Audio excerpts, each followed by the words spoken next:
नमस्ते प्यारे दोस्त, कैसे हैं आप सब? अच्छे हैं ना? आज हम हिंदी विषय पढ़ेंगे। मैं आपको हिंदी सिखाने वाली हूँ। पहले मैं थोड़ी आपको हिंदी के बारे में जानकारी दे देती हूँ। हिंदी हमारी राष्ट्रीय भाषा है, जिसे हम राजभाषा भी कह सकते हैं। हिंदी में 11 स्वर और 33 व्यंजन है। इसके अलावा हिंदी में संयुक्त व्यंजन है, अनुनासिक है, नासिक है, नासिक ध्वनियाँ है, अनुनासिक ध्वनियाँ है, विसर्ग है। इन सब का परिचय मैं आपको जैसे जैसे हम पढ़ते जाएंगे दूंगी। आज हम हिंदी भाषा की बात कर रहे हैं तो हमें पता होना चाहिए कि हिंदी भाषा है वो देवनागरी लिपि में लिखी जाती है। कोई भी भाषा जब लिखी जाती है ना तो उसे लिपि कहा जाता है, लिखने की पद्धति को। तो हमारी जो हिंदी भाषा है वो देवनागरी लिपि में लिखी जाती है, ये आपको याद रखना है। दूसरी बात मैं आपको ये बता दूं कि जब हम कोई भी भाषा सीखे बच्चों, तो उस भाषा में, नई भाषा हो तो उस भाषा में हमें अपना परिचय बोलना आना चाहिए। तो मैं आशा करती हूँ कि 6वीं, 7वीं और 8वीं कक्षा में बच्चों को हिंदी में अपना परिचय बोलना आना चाहिए। अगर आपको नहीं आता अपना परिचय हिंदी में बोलना, तो मैं अपना परिचय यहाँ हिंदी में देती हूँ। उसी प्रकार आपको अपना परिचय मुझे देना है, बराबर। व्हाट्सएप के माध्यम से मैंने आप सबको कहा है कि आप मुझे अपना जो होमवर्क है वो भेजिएगा, बराबर है। तो आप हिंदी में अपना परिचय इस प्रकार बोले। पहले मैं बोलती हूँ, आप सुन लीजिएगा। पहले अपना नाम, पिताजी का नाम, माताजी का नाम, आप क्या है, विद्यार्थी है, शिक्षक है, कहाँ पढ़ते हैं, कहाँ पढ़ाते हैं, आपके शौक़ क्या है, आप बड़े होकर क्या बनना चाहते, ये सब आपको हिंदी में लिखना है। तो मेरा परिचय मैं बोलती हूँ, आप सुनिएगा। मेरा नाम सोनल बहन है। बहन नहीं है के ऊपर हमें मात्रा नहीं लगानी है, ह के ऊपर हन लगना है, बहन। मेरा नाम सोनल बहन है। मेरे पिताजी का नाम हिम्मत भाई है। मेरी माताजी का नाम रमा बहन है। मैं शिक्षिका हूँ। मैं श्री जलाराम बापा विद्यालय में, प्राथमिक विद्यालय में पढ़ाती हूँ। मेरे शौक संगीत, चित्रकाम, पढ़ना, ये आदि मेरे शौक़ है। मैं अभी बच्चों को 6वीं, 7वीं और 8वीं कक्षा में हिंदी एवं विज्ञान विषय पढ़ाती हूँ। बच्चों के साथ रहना, उसे पढ़ाना, उनके साथ बातचीत करना मुझे बहुत पसंद है।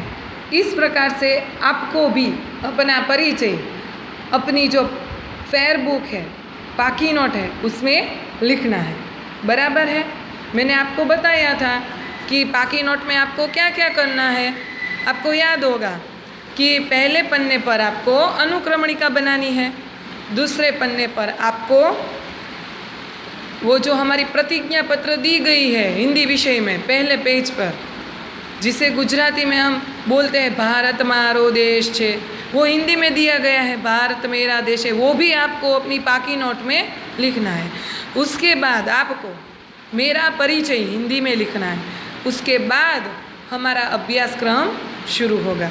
तो हम हमारी बात पर आ जाते हैं फिर से कि मैं आपको पढ़ाने वाली हूँ आज कक्षा 6 विषय हिंदी। अब आप हिंदी विषय, आपको पता है ना, हमारी मातृभाषा गुजराती है, हमारी राष्ट्रीय भाषा हिंदी है और हमारी अंतर्राष्ट्रीय भाषा अंग्रेजी है। तो हम क्या पढ़ने वाले हैं? हिंदी, बराबर। तो आज हम कक्षा 6 की हिंदी पढ़ेंगे।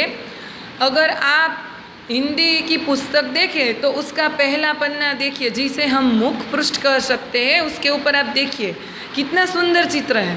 बुलबुल का चित्र दिया गया है, यहाँ तालाब के किनारे का जो चित्र है वो दिया गया है। यहाँ लिखा गया है हिंदी, कौंस में लिखा गया है द्वितीय भाषा। हमारी हिंदी हमारी द्वितीय भाषा है। तो हमारी पहली भाषा कौन सी हुई? गुजराती, बराबर है। प्रथम सत्र लिखा गया है, अर्थात हमारा जो प्रथम सत्र है उसमें हमें यह पुस्तक पढ़नी है। उसके बाद आप पुस्तक के पीछे के पन्ने को देखें तो आपको पता चलेगा कि यहाँ श्री रविंद्रनाथ टैगोर द्वारा दिया गया हमारा राष्ट्रगीत लिखा गया है, जिसको पढ़ के आप अच्छी तरह से उसका उच्चारण कर सकेंगे। तो ये भी आपको दिन में एक बार अवश्य पढ़ लेना है।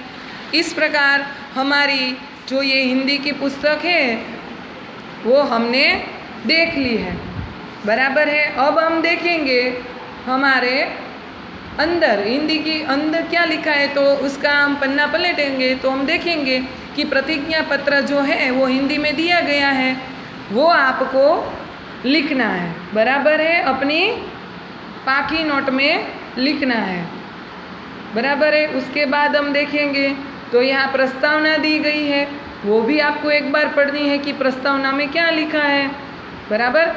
उसके बाद देखेंगे कि कोई भी पुस्तक आप देखिए उसमें आगे में लिखा होगा कि हमारे मूलभूत कर्तव्य क्या हैं।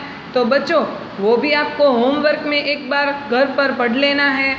उसके बाद हम देखेंगे कि यहाँ अनुक्रमणिका दी गई है।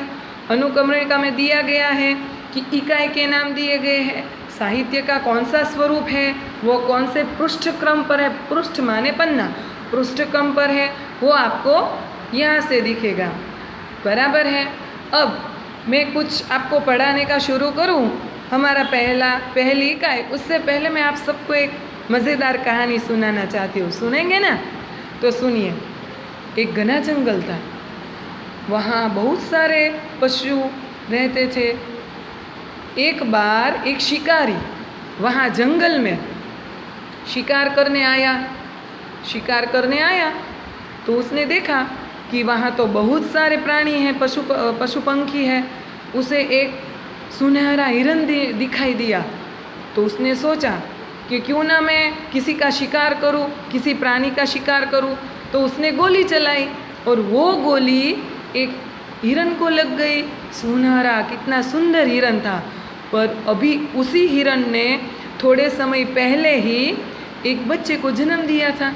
हिरन के बच्चे को शावक कहा जाता है। क्या कहा जाता है? शावक कहा जाता है, बराबर है। उसने अभी एक बच्चे को जन्म दिया था। शिकारी वहाँ दौड़ कर गया। उसने तो देखा कि ये गोली तो हिरन के टांग में लग गई है। उसको बहुत दुख हुआ और उसने देखा कि उसने अभी अभी एक बच्चे को जन्म दिया है। वह उस हिरन को और उसके बच्चे को साथ में लेकर अस्पताल गया। वहाँ उसका इलाज कराया और इलाज करा के फिर उसे वह जंगल में छोड़ आया। उसके बच्चे को और उसको जंगल में छोड़ आया। तो कैसी लगी कहानी? अच्छी लगी ना?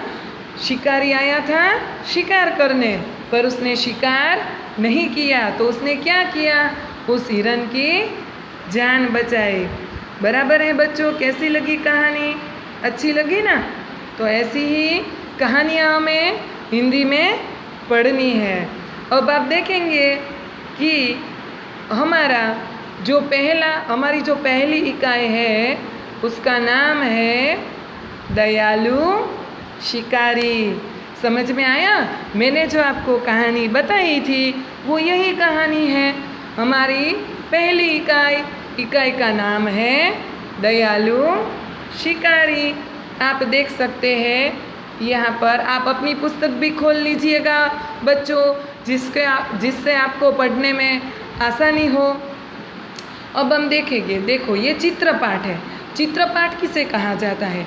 चित्र दिया गया होता है और उसे देख कर हमें वाक्यों का निर्माण करना होता है और बहुत सारे वाक्यों को मिलाकर एक कहानी बनती है, उसे कहते हैं हम चित्रपाठ, बराबर है। इस चित्रपाठ में हिरन का शिकार करने के लिए शिकारी जंगल में गया। हिरन ने एक छोटे शावक को जन्म दिया है उसी समय वह शिकारी की गोली का निशाना बन जाती है। शिकारी हिरन के पास आता है, देखता है कि गोली टांग में लगी थी। वह पछताता है। वह हिरनी और उसके बच्चे को डॉक्टर के पास ले जाता है। बाद में जंगल में उसी जगह छोड़ आता है। इस चित्रपाठ में पशुओं के प्रति मानव का कैसा व्यवहार होना चाहिए और संसार में सभी को जीने का अधिकार है, यह बात बताई गई है। अगर आप चित्र को देखें तो बच्चों आपको समझ में आएगा कि पहले चित्र में किस प्रकार हिरन है वो घायल होकर दौड़ रहा है। शिकारी दूसरे चित्र में आप देख सकते हैं कि शिकारी है वह वृक्ष के पीछे छिपा है और देख रहा है कि एक छोटा बच्चा वहाँ है। फिर तीसरे चित्र में आप देख सकते हैं कि शिकारी है वह हिरन का निशाना ले रहा है और हिरन भाग रहा है दौड़ दौड़ के। चौथे चित्र में आप देख सकते हैं कि गोली की आवाज़ सुनकर हिरन और उसका बच्चा भाग रहे हैं। पहले चित्र में हिरन टहल रहा था।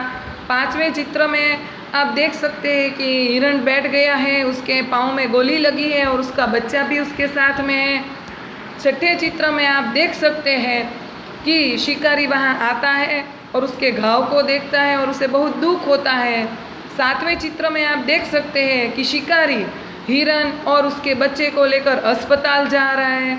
आठवें चित्र में आप देख सकते हैं कि वह उसका इलाज कराता है। और नौवें चित्र में आप देख सकते हैं कि शिकारी है वह हिरन और उसके बच्चे को जंगल में वापस रख जाता है और वह घास खाने लगता है। इस प्रकार यहाँ पूरी जो चित्रपाठ है वो हमने अच्छी तरीके से कहानी में लिखनी है। बराबर है बच्चों? तो आज हम यहाँ तक ही रखते हैं। आपको अपने घर पर मैंने बताया है उतनी बात पाकी नोट में लिखनी है।